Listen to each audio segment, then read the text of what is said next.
Maganda nga siya, pero kaya ka ba niyang respetuhin kapag wala ka ng pera? Yan ang tanong. Sa panahong halos lahat ay nabubuhay sa filters, likes, at instant gratification. Madali tayong malinlang ng panlabas na anyo. Gusto mo ng maganda? Oo, lahat naman tayo gusto yon. Pero sa Stoicism, ang tunay na halaga ay hindi sa panlabas kundi sa loob. Hindi mo kailangan ng perpektong katawan. Kailangan mo ng babaeng kayang kontrolin ang sarili kahit may tukso. Babaeng hindi sumasabay sa uso kung ang uso ay kababawan. Ito ang dahilan kung bakit. Piliin ang babaeng may disiplina, hindi lang ganda. Ang mangganda ay nalalaos, ang disiplina tumitibay. Sa Stoicism, tinuturo sa atin na ang mga bagay na panlabas ay hindi sa atin. Kagandahan, walang kontrol diyan ng babae. Genetics yan. Pero disiplina, gawa yan sa desisyon, mindset, at character. Tanungin mo ang sarili mo, paano kung magkasakit siya? Paano kung tumanda na kayo? Real talk. Ang babaeng walang disiplina, kahit gaano pa siya kaganda, ay pwedeng mas mapanganib pa sa stress mo kaysa sa toxic mong boss. Stoic insight. Ang tunay na kagandahan ay hindi makikita ng mata kundi mararamdaman ng kaluluwa. Epictetus. Paano mo malalaman kung may disiplina ang isang babae? Pananamit. Hindi para sa lahat ang ipinapakita. Hindi ito pagiging conservative lang. Ang babaeng marunong magdamit ng may respeto sa sarili, nagpapakita ng disiplina. Hindi siya nagpapakita para lang mapansin. Alam niya ang halaga niya, kahit walang lalaking nag-like sa IG. Pananalita, hindi bastos kahit galit. May mga babaeng sa ganda pa lang, mapapatingin ka. Pero pag nagsalita, parang tambay sa kanto na walang respeto. Disiplina sa bibig, marchikos respeto sa sarili at sa ibang tao. Gamit ng social media. Ugan berikidlos siya big post. At anong klase ng content? Kung puro hubad, puro pakita, puro look at me, baka hindi siya disiplina ang meron kundi validation addiction. Ang disiplinadong babae sa relasyon. Marunong maghintay, hindi demanding. Hindi siya yung babaeng kailangan mong bigyan ng regalo kada linggo para lang manatili. Marunong siyang maghintay. Hindi siya clingy. Hindi siya manipulative. Hindi niya ginagamit ang luha para makuha ang gusto niya. Marunong makinig. Kapag may problema ka, hindi niya sasabihin agad na, ako rin kasi, makikinig muna siya. Hindi siya laging tama. Marunong siyang tumanggap ng pagkakamali. May personal boundaries. Hindi siya pupunta sa inuman na siya lang mag-isa with other guys. Hindi siya friendly sa lahat ng lalaki. Kaya niyang sabihin na hindi kahit pa peer pressure pa. Stoic red flag sa babaeng walang disiplina. Hindi marunong maghintay. Gusto niya agad-agad ang lahat. Attention, regalo, commitment. Ito ang kabaligtaran ng stoic patience. Emosyonal na hindi kayang kontrolin. Laging galit, laging may issue. Hindi marunong mag-regulate ng damdamin niya. Ang stoic na babae, kahit galit, marunong maghintay bago sumagot. Laging may drama. Lahat ng bagay pinapalaking issue. Walang inner peace. Walang sense of stillness. Tandaan, kung may inner chaos siya, dadalhin niya yan sa buhay mo. Makidisiplina ang pangmatagalang sexy, may plano siya sa buhay. Hindi lang siya maganda, may direction siya. May pangarap siyang hindi lang tungkol sa pagiging influencer. Gusto niyang maging ina, asawa, o profesional na may silbi. Marunong sa pera. Hindi siya maluho. Hindi siya impulsive buyer. Hindi niya kailangan ng bagong bag buwan-buwan. Alam niya kung paano mag-ipon. Marunong sa oras. On time siya. Marunong mag-prioritize. Hindi siya laging late kasi nag-ayos pa ng makeup ng 2 oras. Stoic tips para sa'yo. Tip 1. Huwag magpa-impress sa ganda. Tumingin ka kung paano siya magdesisyon under pressure. Ang tunay na pagkatao, lumalabas sa gulo, hindi sa ganda. Tip 2. Obserbahan ang ugali niya kapag walang nakatingin. Kapag hindi kanya kasama, paano siya umasta? May integrity ba siya kahit walang nakabantay? Tip 3. Alamin kung kaya niyang tanggihan ang tukso. Hindi pwedeng yung babae mo ay sabik sa atensyon ng ibang lalaki. Kung hindi siya kayang i-control ng sarili niyang values, ikaw pa kaya? Tandaan mo to. Huwag mong piliin ang babaeng maganda lang sa paningin. Piliin mo yung babaeng maganda ang loob, kahit walang nakakakita. Bakit? Dahil ang panlabas na anyo ay lilipas, pero ang disiplina ay magbubunga ng respeto, katapatan, at kapayapaan sa loob ng tahanan ninyo. Ang babaeng may disiplina, hindi mo agad mapapansin pero siya ang huling iiwan sa'yo. Paano mo mahahanap ang babaeng may disiplina? Maraming lalaki ang nagtataka. Nasaan na ba ang mga matinong babae ngayon? Pero ang mas tamang tanong ay, paano ko ba sila makikilala sa gitna ng ingay ng social media? Makeup at drama? Ang stoicism ay hindi lang tungkol sa pagkontrol ng emosyon. Ito rin ay gabay sa pagkilala ng tunay na halaga sa isang tao. Katangian ng disiplinadong babae. Hindi siya palaging online. Hindi siya addict sa social media. Na hindi mo siya makikita na laging may bagong post, lalo na kung puro katawan ang pinapakita. Hindi niya kailangan ng validation ng iba para maramdaman ang sarili niyang halaga. Kalma siya, hindi reactive. Hindi siya palaban agad kapag may issue. Marunong siyang makinig, mag-reflect at saka lang magsalita. Ang stoic na babae ay hindi nagwawala, kundi nag-iisip muna. May routine siya sa buhay. Maaga gumising. May goals siya. Health, career, spiritual o pamilya. Disiplina ang tawag dyan. Gumigising kahit walang umaapir. Nagtatrabaho kahit walang validation. Marunong siyang maghintay.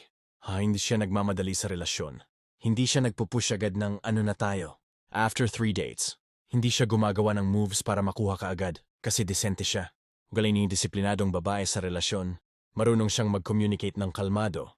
Hindi siya nagtatago ng feelings, pero hindi rin siya nagpapasabog ng drama. Marunong siyang magsabi ng saloobin, pero may respeto pa rin sa tono. Kapag may problema, hindi kanya iboblock. Haharapin niya. Hindi siya needy. Hindi siya laging naghahanap ng update. Hindi siya insecure kung hindi ka mag-text ng 2 oras. Marunong siyang maghintay at magtiwala. Kasi may sarili siyang buhay. Marunong magbigay at hindi lang tumanggap. Kung bibigyan mo siya ng regalo, hindi niya isasabay ang listahan ng gusto niya sa Shopee. Simple siya pero mapagbigay. Oras, suporta at pangunawa. Paano mo siya makikilala? Hindi siya makikita sa nightclub, kundi sa routines. Gusto mong makakita ng disente at disiplinadong babae? Pumunta ka sa lugar na reflective ng discipline. Library, coffee shop na tahimik, Bible study or spiritual gatherings, professional seminars, gyms na focused sa fitness, hindi selfie. Obserbahan ang small habits niya. Paano siya maghawak ng cellphone? Palagi ba siyang naka-Facebook habang nag-uusap kayo? Kung ang focus niya ay laging nasa screen, baka hindi siya mindful. Salamin kung ano yung mga priorities niya. Tanungin mo siya, ano ang goals mo sa buhay? Kung ang sagot ay, maging famous sa TikTok, makajowa ng mayaman, makatravel lang ng makatravel, baka hindi pa siya disiplinado. Dahil ang disiplina ay laging nakaugat sa mas mataas na layunin, hindi pansamantalang kasiyahan. Stoic signs na siya ay worth it. Marunong siya magdala ng emosyon niya. Hindi siya umiiyak sa harap ng maraming tao para lang makuha ang gusto. Kung nasasaktan siya, hindi siya naghahanap ng atensyon. Naghahanap siya ng solusyon. Hindi siya nagrereklamo sa maliliit na bagay. Hindi siya maarte. Hindi siya laging may reklamo kapag hindi perfect ang lugar o pagkain. May gratitude siya kahit simple lang. Hindi siya nagmamadali sa commitment. Gusto niya ng matinong relasyon, pero hindi niya pipilitin ang proseso. Mararamdaman mong hindi siya naghahanap ng status, kundi ng connection. Stoic reflection. Bakit siya ang dapat piliin? Dahil siya ang magdadala ng kapayapaan, hindi stress. Ang disiplinadong babae ay hindi pabigat sa isip. Hindi mo kailangang bantayan 24/7. May tiwala ka, kasi may tiwala siya sa sarili niya. Dahil hindi lang katawan ang inaalagaan niya, kundi puso at isip. May self-respect siya, kaya niya irespeto ang boundaries mo. Marunong siyang humawak ng galit. Marunong siyang magdasal, mag-isip at maghintay. Ano ang hindi mo dapat hanapin? Huwag piliin ang babae na lahat ng ginagawa ay para mapansin. Puro pa cute, puro post. Laging may drama sa feed. Kung para sa attention ang lahat ng kilos niya, hindi ikaw ang hinahanap niya, kundi audience. Huwag piliin ang babaeng takot mag-isa. Kung hindi siya mapakali pag walang kachat, baka hindi pa siya buo. Ang daw may disiplina, marunong mag-enjoy sa katahimikan. Hindi siya loud, hindi siya flashy, pero siya ang magdadala ng katahimikan sa gulo ng mundo mo. Kung stoic kang lalaki, stoic na babae rin ang babagay sa'yo. Huwag mong piliin ang babae na kaya kang paandarin. Piliin mo yung babae na kaya mong tumahimik sa tabi niya. Kung hindi niya kayang protektahan ang sarili niya, paano ka pa niya poprotektahan sa relasyon niyo? Sa panahon ng tukso kailangan ng babaeng may paninindigan. Babae siya, oo, pero hindi lahat ng babae pantay-pantay ang disiplina. Meron yung maganda pero madaling masway ng social media, peer pressure, o lalaking biglang sweet. At meron din yung disiplinado. Kaya niyang panindigan ang respeto niya sa sarili at sa relasyon niya. Sa Stoicism, ang prinsipyo ay malinaw. Protektahan ang sarili laban sa tukso, distraction at emotion. Ganon din dapat ang isang babaeng pipiliin mo. Hindi lang marunong magmahal, kundi marunong maging bantay ng respeto sa relasyon ninyo. Paano pinoprotektahan ng disiplinadong babae ang sarili niya? May moral compass siya. Meron siyang malinaw na paniniwala sa tama at mali. Hindi siya na-overwhelm sa uso or opinion ng social media. May prinsipyo siya, at hindi niya to binibenta kapalit ng clout. May boundaries siya sa mga lalaki. Hindi siya sweet sa lahat. Alam niya kung paano makitungo sa opposite sex na may respeto. Alam niyang may hangganan ang pagiging friendly. Maingat siya sa gamit ng social media. Hindi siya nagpo-post ng sexy para lang makakuha ng likes. Hindi siya gumagawa ng content para maging viral kahit bastos. Pinoprotektahan niya ang sarili niya sa public exposure na walang saysay. Paano pinoprotektahan ng disiplinadong babae ang relasyon niya? Hindi siya nagdadala ng personal baggage sa inyo. Bago pumasok sa relasyon, pinroseso niya muna ang past trauma niya. Hindi siya selosa ng walang dahilan. Hindi niya ginagawang punching bag ang partner niya dahil sa ex niya. Marunong siyang magayos ng problema, hindi ay post. Hindi siya yung tipong pag may away kayo, bigla kang malalagay sa FB story niya. Alam niyang ang relasyon ay sagrado, hindi public content. Ang stoic na babae, tahimik na lumulutas ng problema, hindi naglalabas ng drama. Hindi siya nangunguna pero hindi rin siya tahimik lang. Pinoprotektahan niya ang relasyon niyo hindi sa pagiging dominante, kundi sa pagiging mahinahon. Kung may mali, sinasabi niya. Hindi siya martyr pero hindi rin siya manipulative. Disiplina sa gitna ng tukso. Kayang tumanggi kahit malakas ang hatak, kahit may lalaking mas pogi, mas mayaman, o mas sweet, hindi siya bumibitaw sa prinsipyo niya. Kasi para sa kanya, hindi lang ikaw ang iniingatan niya, kundi ang sarili niyang respeto. Hindi siya gamit ng emosyon para manalo. Hindi siya iiyak para makuha ang gusto niya. Hindi siya magpapakita ng silent treatment para mapasunod ka. Gamit niya ay respeto, hindi emosyonal na manipulan. Hindi siya sumusuko sa unang pagkatalo.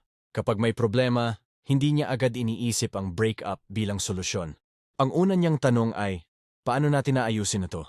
May disiplina siyang manatili, hindi lang kapag madali. Stoic qualities na ginagamit niya bilang proteksyon. Stillness, pananatiling kalmado kahit magulo. Kapag may crisis, hindi siya panic mode. Hindi siya nagpapadala sa chismis, pressure o hype. Kaya niyang maghintay, mag-isip at magdesisyon ng hindi emosyonal. Awareness, alam niya kung kailan siya nalalapit sa delikado. Alam niya kung kailan siya emotionally vulnerable. Hindi siya lalapit sa tukso, kahit online, kapag alam niyang mahina siya. Pinipili niya ang environment niya. Temperance, marunong siya magpigil. Hindi lahat ng gusto niya ay kukunin niya. Marunong siyang maghintay, mag-budget at magtimpi kahit sa usapang emosyon. Mga senyales na protektado ka sa disiplinadong babae. Hindi ka palaging kinakabahan kung nasan siya. Kasi may tiwala ka, hindi dahil sa blind faith, kundi dahil napatunayan na niya. May routine siya, hindi siya biglang nawawala para sa me time na questionable. Hindi ka na-stress sa simpleng pag-uusap lang. Ang usapan niyo ay hindi laging may pressure. Marunong siyang makinig, at hindi siya laging naghahanap ng butas. Nararamdaman mong may bantay ang relasyon niyo. Huwag lang ikaw bang daskaget sa relasyon. Siya mismo, may disiplina na hindi ka pinapahiya, hindi ka ginagawang option. Real talk, mga babaeng hindi marunong magprotekta. Laging may ka-flirt, kahit may jowa. Sabi niya, kaibigan lang, pero kilig na kilig. Hindi iyan disiplina. Yan ay validation seeking. Laging may patama sa social media. Lahat ng emosyon kailangan i-post. Kung ganito siya, hindi lang sarili niya ang hindi niya kayang protektahan, pati dignidad ng relasyon niyo. Binababa niya, palaging naghahanap ng atensyon. Kung kailangan mong paghatian ang atensyon niya sa ibang lalaki, influencer dreams o drama online, hindi ka ligtas. Hindi kailangan ng babae na maging perpekto. Pero kailangan niya ng disiplina para protektahan ang respeto niya at ang relasyon ninyong dalawa. Kung siya mismo ay hindi marunong magbantay sa sarili niya, paano pa sa relasyon niyo? Sa Stoicism, ang tunay na relasyon ay may mutual na disiplina. Hindi lang pagmamahalan, kundi pagtitimpi at respeto. Kung hindi mo marunong alagaan ang babaeng may disiplina, huwag kang magtaka kung may ibang lalaking gagalang sa kanya. Hindi porket na sayo, na siya. Sigurado ka nang sayo, siya habang buhay. Maraming lalaki ang gumagawa ng pagkakamali. Pinapabayaan ang babae pagkatapos nila itong makuha. Pero kung ang babae ay may disiplina, self-respect at paninindigan, huwag mong isiping titigil ang mundo niya kapag hindi mo siya pinahalagahan. Sa Stoicism, laging paalala, ang mga bagay na hindi mo pinapahalagahan, mawawala rin sayo. Ang disiplinadong babae ay hindi clingy. Kaya niya umalis kapag kailangan. Hindi siya tulad ng mga babaeng dependent. May sariling buhay siya. May sariling goals. Hindi siya umaasa sa'yo para sa identity niya. Kaya kapag naramdaman niyang hindi mo siya pinapahalagahan, hindi siya magmamakaawa. Alis siya. Hindi siya nakatali sa emosyon mo. Walam niya ang worth niya. Hindi siya maapektuhan ng bare minimum effort mo. Kapag ikaw ay inconsistent, hindi siya mag-a-adjust. Magpapasya siya. Paano ka magiging karapat-dapat sa babaeng may disiplina? Maging disiplinado ka rin. Hindi pwedeng siya lang ang may paninindigan. Dapat ikaw din, sa trabaho, sa kilos, sa salita. Ang modisente at may disiplina na babae ay hindi tatagal sa lalaking laging late, laging may utang, at laging may drama. Ibigay ang respeto, hindi lang effort. Hindi lang flowers ang kailangan niya, kundi dignity. Kung nagagalit siya, makinig ka. Hindi laging ikaw ang tama. Irespeto mo ang boundaries niya dahil yun ang batayan kung gaano mo siya pinapahalagahan. Ipakita mong hindi ka threat sa kapayapaan niya. Ang babae na disiplinado ayaw ng gulo. Ayaw niya ng sigawan, selosan, at emotional roller coaster. Kung ikaw mismo ang dahilan ng stress niya, baka hindi ikaw ang pipiliin niyang makasama habang buhay. Suporta na kailangan niyang maramdaman. Suportahan ang mga pangarap niya. Tanungin mo, ano bang gusto mong marating? Hindi ka lang tagapakinig, maging katuwang ka. Ipakita mong hindi hadlang ang relasyon ninyo, kundi tulay sa paglago niya. Irespeto ang tahimik niyang paraan ng pagmamahal. Hindi siya showy. Minsan hindi mo mararamdaman agad. Pero kung babalikan mo, siya pala yung laging nandoon, tahimik na gumagabay. Huwag mong hanapin ang pagmamahal sa ingay. Kasi ang totoong pag-ibig, madalas tahimik. Bigyan siya ng oras. Hindi lang kapag gusto mo, i-schedule mo siya. I-prioritize mo siya. Hindi siya babae na maghahanap ng atensyon. Pero kapag ramdam niyang wala na siyang lugar sa'yo, lalayo siya ng walang paalam. Mingles folk kagawaliin ng lalaki na nagpapaalis sa disiplinadong babae. Akala mo okay lang kahit inconsistent ka. Hindi mo siya tinetext ng ilang araw. Tapos magpaparamdam na parang walang nangyari.